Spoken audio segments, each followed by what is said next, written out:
வணக்கம். ஆகாஷவாணி.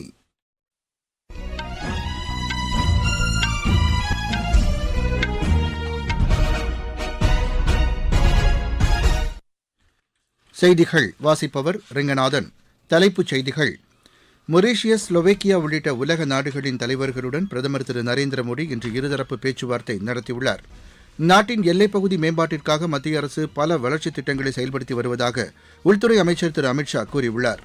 தமிழகத்தில் விமான கட்டமைப்பு வசதிகளை மேம்படுத்துவதற்கு தேவைப்படும் நிலத்தை மாநில அரசு கையகப்படுத்தி தர வேண்டும் என்று சிவில் விமான போக்குவரத்துத்துறை அமைச்சர் திரு ராம்மோகன் நாயுடு கூறியுள்ளார். அணுசக்தி ஒப்பந்தத்தில் கையெழுத்திடுவது குறித்து 15 நாட்களுக்குள் ஈரான் முடிவெடுக்க வேண்டும் என்று அமெரிக்க அதிபர் திரு டொனால்டு ட்ரம்ப் எச்சரித்துள்ளார்.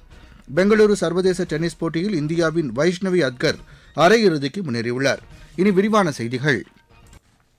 செயற்கை நுண்ணறிவு தொழில்நுட்ப உச்சிமாநாட்டில் கலந்து கொண்டுள்ள உலக நாடுகளின் தலைவர்களுடன் பிரதமர் திரு நரேந்திர மோடி இன்றும் ஆலோசனை நடத்தினார். மொரீஷியஸ் பிரதமர் டாக்டர் நவீன் சந்திர ராம்கோலத்தை சந்தித்து பேசிய பிரதமர் திரு நரேந்திர மோடி இருதரப்பு உறவுகளை வலுப்படுத்துவது குறித்து பேச்சு நடத்தினார்.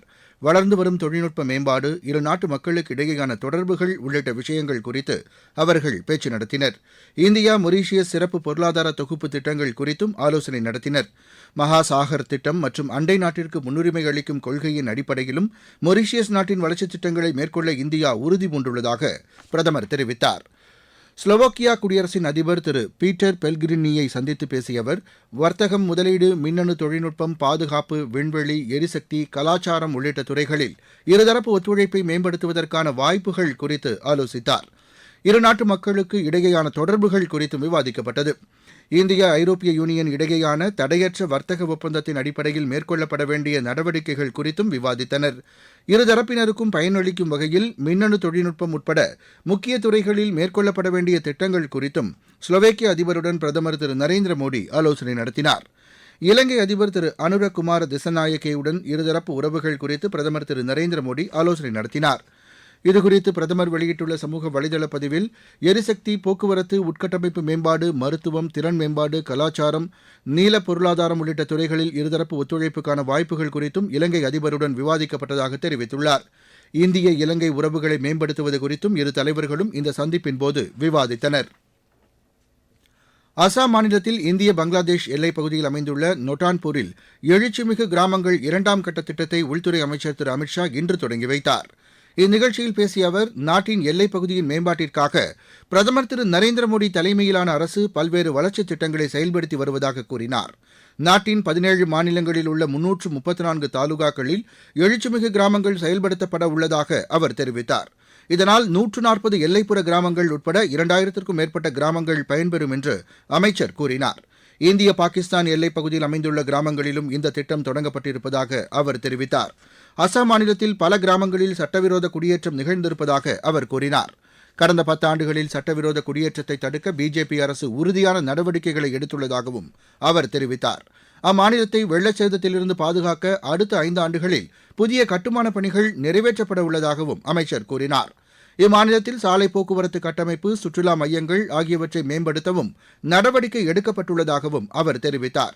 தீவிரவாத பாதிப்புகளிலிருந்து மக்களை பாதுகாக்க நடவடிக்கைகள் எடுக்கப்பட்டுள்ளதாகவும் திரு அமித் ஷா கூறினார். இந்தியா பெல்ஜியம் இடையிலான நல்லுறவை மேம்படுத்துவதில் பிளாண்டர்ஸ் மாகாணத்தின் தலைமை அமைச்சர் மேட்டிஸ் டிஸ்பெண்டலே முக்கிய பங்காற்றியிருப்பதாக மத்திய வர்த்தகம் மற்றும் தொழில்துறை அமைச்சர் திரு பியூஷ் கோயல் தெரிவித்துள்ளார். புதுதில்லியில் இன்று அவரை சந்தித்து பேசிய பின் திரு பியூஷ் கோயல் வெளியிட்டுள்ள சமூக வலைதள பதிவில், இரு நாடுகளுக்கும் இடையிலான வர்த்தகம், துறைமுகங்கள், சரக்கு போக்குவரத்து, மருந்துகள் மற்றும் ரசாயனங்கள், உயர் தொழில்நுட்பங்கள் ஆகியவற்றில் ஒத்துழைப்பை வலுப்படுத்த மேட்டியஸ் டிபெண்டலே முயற்சி எடுத்ததாக தெரிவித்துள்ளார். இந்தியா பெல்ஜியம் இடையே பொருளாதார ஒத்துழைப்பு, புதிய கண்டுபிடிப்புகள், மக்களுக்கு இடையிலான உறவுகளை வலுப்படுத்துவதிலும் அவர் முக்கிய பங்காற்றினார் என்றும் திரு பியூஷ் கோயல் கூறியுள்ளார். வடக்கு பெல்ஜியத்தின் டச்சு மொழி பேசும் மாகாணமாக பிளாண்டர்ஸ் உள்ளது. நீங்கள் கேட்டுக்கொண்டிருப்பது ஆகாஷவாணியின் செய்தி அறிக்கை.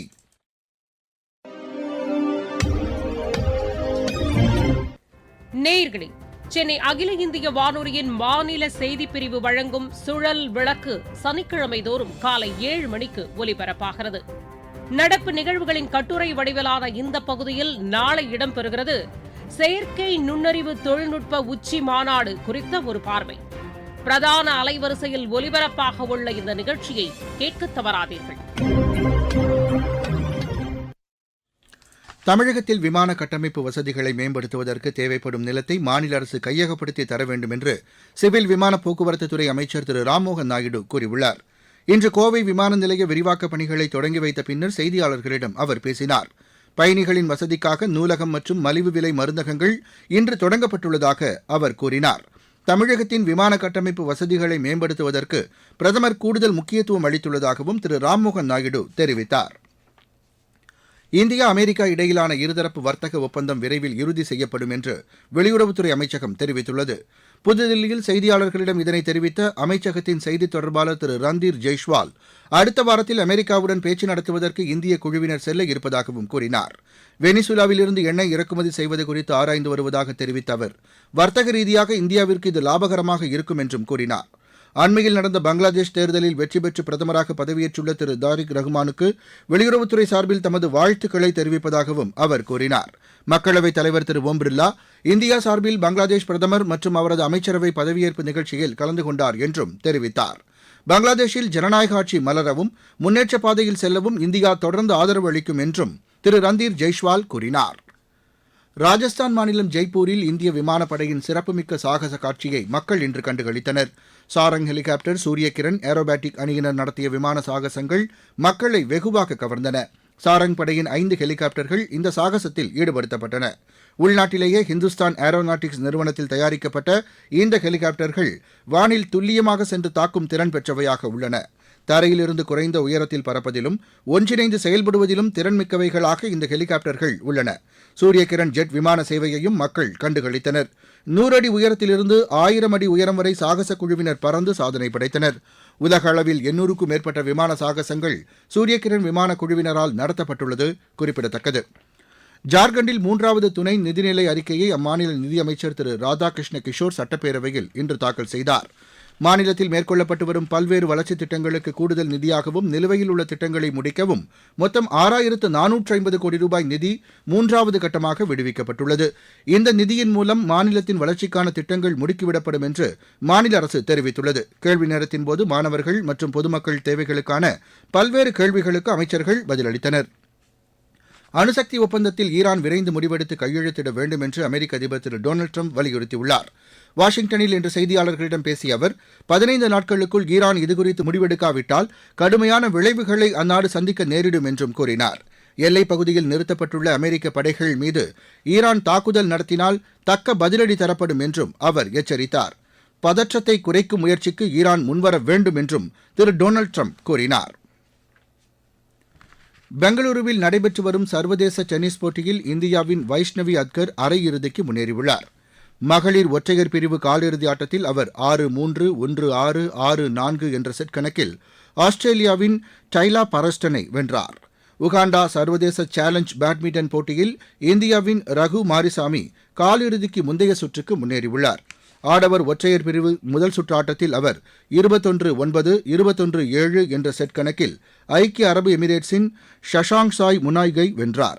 லக்ஷய் சர்மா, ககன் பல்யான், சனீத் தயானந்த், அனுபமா உபாத்யாயா, மான்சி சிங், வெனாலா கலகோட்லா ஆகியோரும் காலிறுதிக்கு முந்தைய சுற்றுக்கு தகுதி பெற்றுள்ளனர். சிங்கப்பூர் ஸ்மாஷ் டேபிள் டென்னிஸ் போட்டியின் 2வது தகுதிச் சுற்று ஆட்டத்தில் இந்தியாவின் ஹர்மீத் தேசாய் வெற்றி பெற்றார். மீண்டும் தலைப்புச் செய்திகள். மொரீஷியஸ், ஸ்லோவேக்கியா உள்ளிட்ட உலக நாடுகளின் தலைவர்களுடன் பிரதமர் திரு நரேந்திர மோடி இன்று இருதரப்பு பேச்சுவார்த்தை நடத்தியுள்ளார். நாட்டின் எல்லைப்பகுதி மேம்பாட்டிற்காக மத்திய அரசு பல வளர்ச்சித் திட்டங்களை செயல்படுத்தி வருவதாக உள்துறை அமைச்சர் திரு அமித்ஷா கூறியுள்ளார். தமிழகத்தில் விமான கட்டமைப்பு வசதிகளை மேம்படுத்துவதற்கு தேவைப்படும் நிலத்தை மாநில அரசு கையகப்படுத்தி தர வேண்டும் என்று சிவில் விமான போக்குவரத்துத்துறை அமைச்சர் திரு ராம்மோகன் நாயுடு கூறியுள்ளார். அணுசக்தி ஒப்பந்தத்தில் கையெழுத்திடுவது குறித்து 15 நாட்களுக்குள் ஈரான் முடிவெடுக்க வேண்டும் என்று அமெரிக்க அதிபர் திரு டொனால்டு ட்ரம்ப் எச்சரித்துள்ளார். பெங்களூரு சர்வதேச டென்னிஸ் போட்டியில் இந்தியாவின் வைஷ்ணவி அட்கர் அரையிறுதிக்கு முன்னேறியுள்ளார். இத்துடன் இந்த செய்தி அறிக்கை நிறைவடைந்தது. எமது செய்திகளை சமூக வலைதள பக்கங்களில் ஏஐஆர் நியூஸ் சென்னை என்ற முகவரியிலும் RNU சென்னை என்ற யூடியூப் சேனலிலும் உடனுக்குடன் அறிந்து கொள்ளலாம்.